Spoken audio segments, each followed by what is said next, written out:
Here are the readings for Tuesday in the 21st week in Ordinary Time.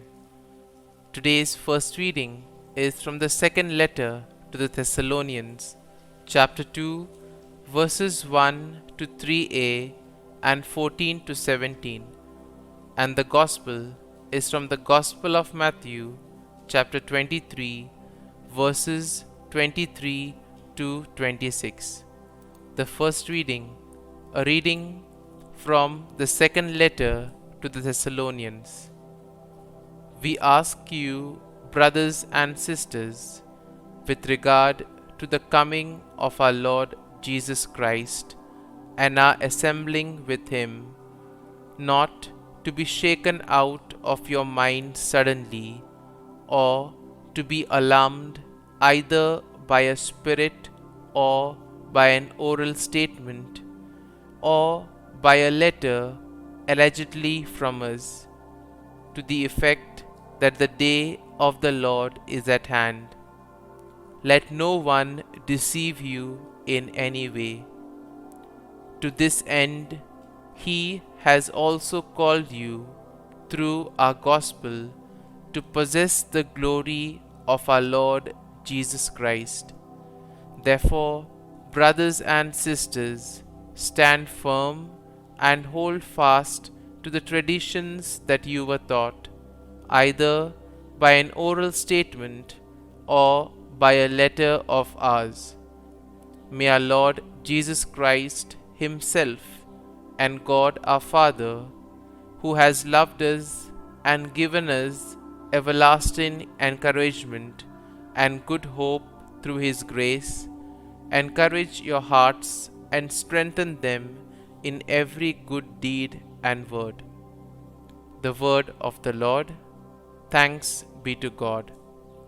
Responsorial Psalm. Our response shall be, the Lord comes to judge the earth. Say among the nations, the Lord is King.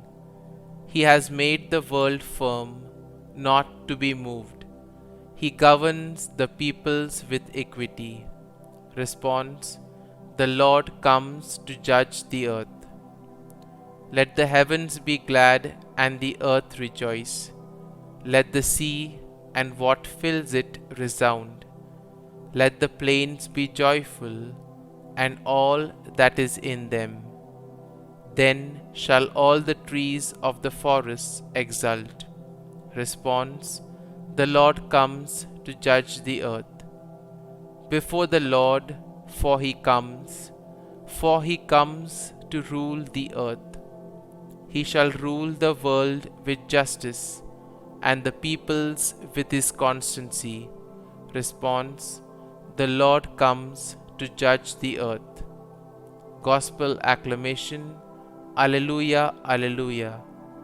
The Word of God is living and effective, able to discern reflections and thoughts of the heart.